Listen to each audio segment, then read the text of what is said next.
drifting through the trees.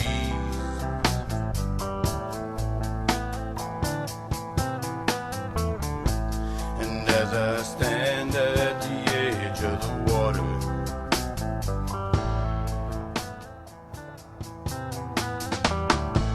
the waves come around my feet.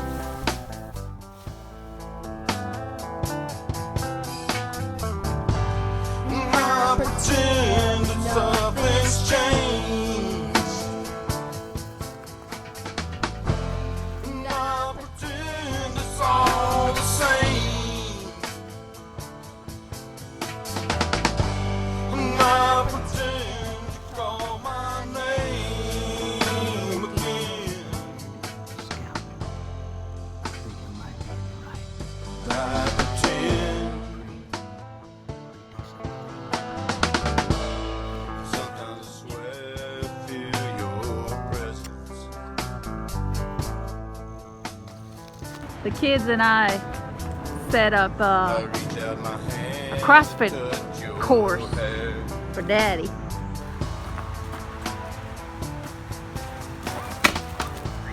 And then I'm drawn to the essence.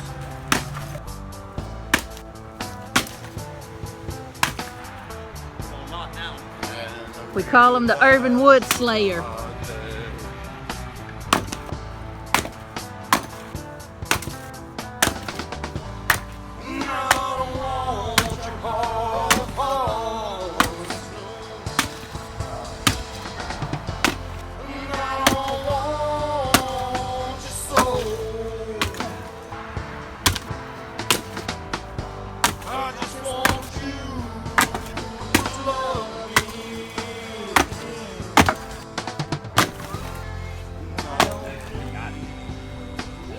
There it is. That's why. Check it out. I look for you everywhere.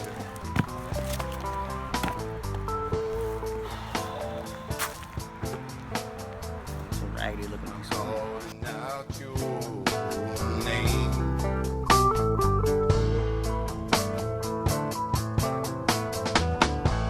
I cried out for the sun to shine.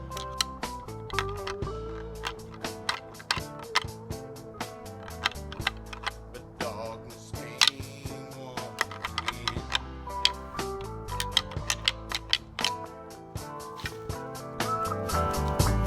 And I pretend that nothing's changed.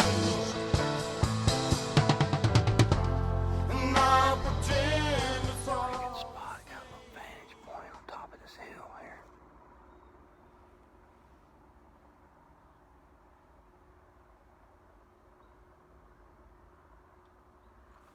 Everything I've seen's been across this. There's a river just on the. Runs right through here. You can't see it, but the deer that I've seen this morning were on the other side of it, which is unusual. They're usually on this side.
rattling, moving and rattling. Finally, I got to a spot.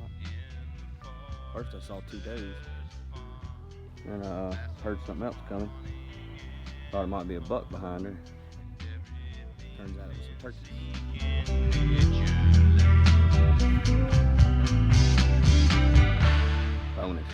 Bonus bird. Thanksgiving. Just in time.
Camera mounted to my bow. There was a couple of fox squirrels playing around in front of me, and I've been kind of bored. It's the middle of the day, so I had to practice a little bit. These broadheads really are accurate. I mean, I hit that squirrel at 20 yards, 22 yards. So he's dead over there. Here's Arrow. Here's Arrow right here. Go check him out.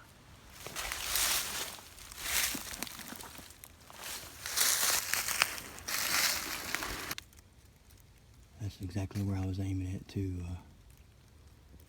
Right there at the chest cavity. Don't really mess up much meat. I mean, a squirrel didn't have much meat on the ribs, so.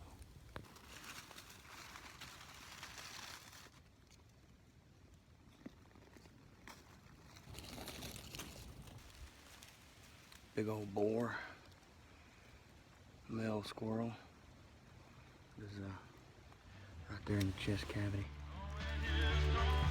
He bled out pretty much instantaneous.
real blood here.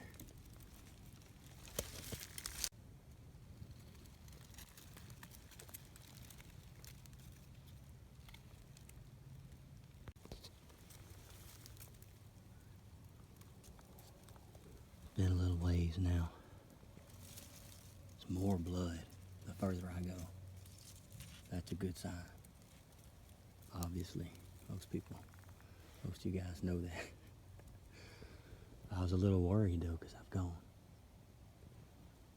gone about 50 or 60 yards, and it wasn't much. It was just a couple of tiny drops. But I'm confident this deer's dead somewhere. I heard it run off and it just stopped all of a sudden, so I think it may have laid down maybe about 70, 80 yards away. But it's gotta be around here somewhere. It's been about, I hit him good, I know I did now. It's been about an hour since I shot him. So if he was gonna die, he ought to be dead by now. It's gonna be meat in the freezer. 150 yards. It's a lot of blood. How much blood can a deer have? I'll be proud of him if I can find him. It's just like this all the way.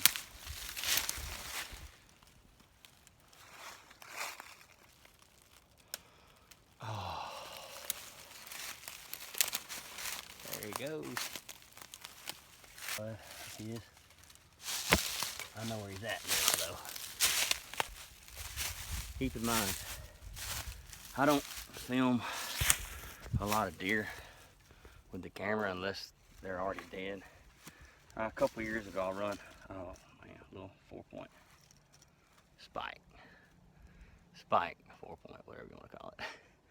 A couple of years ago, I ran a couple of big ones off with the camera, and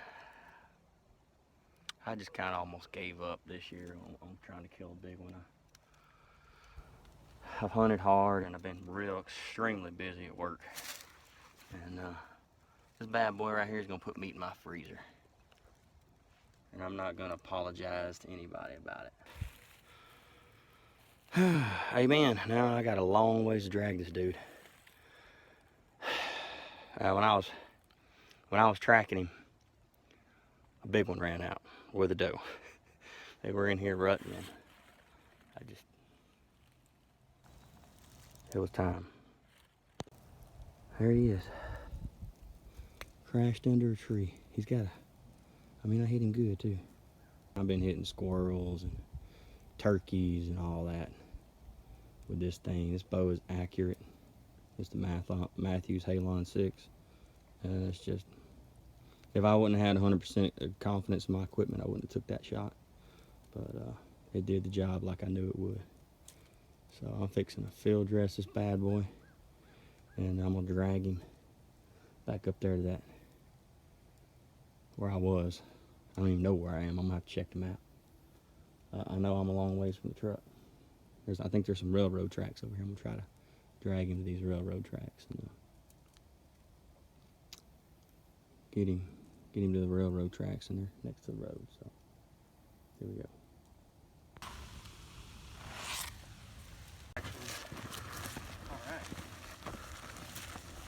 Wouldn't want to go a mile like that, would you? No. Yeah, man, I did that for about 500 to 800 meters by myself. I said, I gotta call somebody.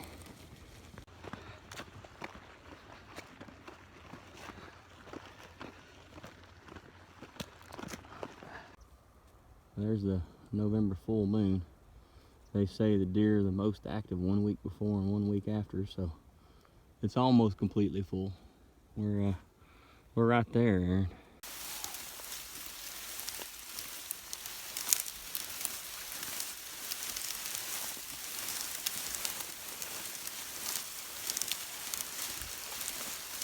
Halfway.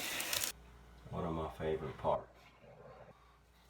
Nice, cool, clean, consistent meat here, ready to butcher. I got a whole deer to go, so I better get busy. It's early in the morning. I gotta go to work today. Butcher. Love it.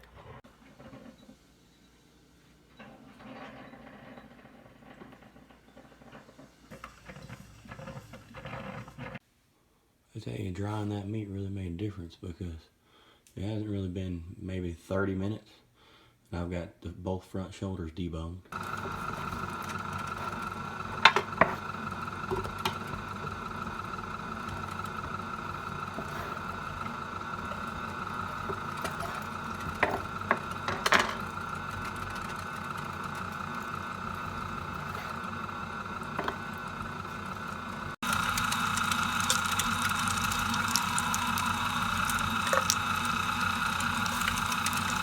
This deer's been hanging here since early yesterday morning. And it hasn't been that cold. I mean, we've had highs up to the 60s for short periods of time during the day. But it's been getting down to the mid 30s to lower 40s at night. So I put these fans on it, you know, in case there were any flies. I haven't really seen any, but it would kind of run them off. Plus it helps dry the meat. You want to be able to hang it and keep air flowing between, you know, all the parts of the meat. You don't want water or blood pooling up in any one spot, so you got to kind of watch that. If you see a little pocket, that's why I cut the front shoulders off and hung them separately. Pockets of blood and water were pooling up like under his armpits. So, you know, and if you notice that, you're going to want to kind of dissect and take pieces off. I'd highly recommend hanging your deer meat. Ooh, sexy. That's my girl. It's Slash. see how dry? I mean, this is just letting it hang probably about probably 24 hours with fans on. It's nice and dry, it's easy to process. I mean, when else would you just bring half a deer carcass and just lay it on your counter and put a cutting on it? Blood's not gonna run everywhere. A lot of the fat's dried off, it's easier to cut. And I'm fixing to cut these back straps out of here. I'm gonna cut all the spare meat off the ribs and the neck for grinding. So, well on our way. This deer will be done before you know it. Ooh, dangerous. That would have been hard on a grinder. It broke off. There's no threads on it.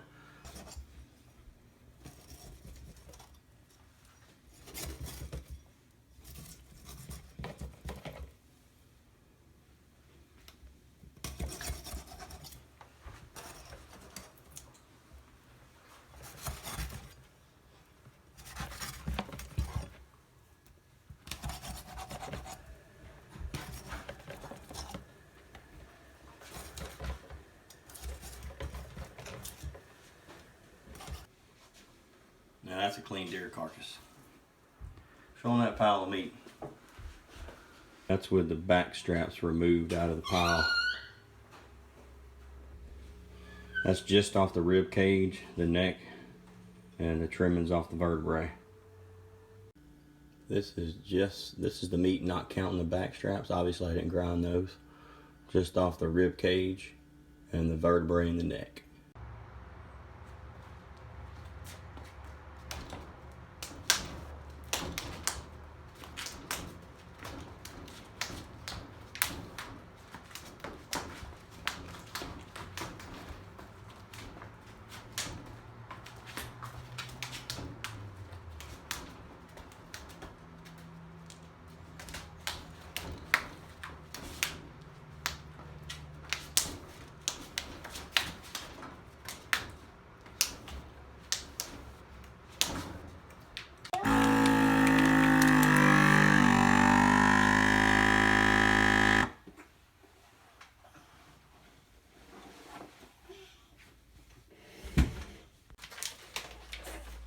Trying out my birthday present. Get some couple steaks there. You're making me harder to work on my goals. These are awesome. My fear. Back straps. trim the back straps up a pretty good bit. Get some good eating.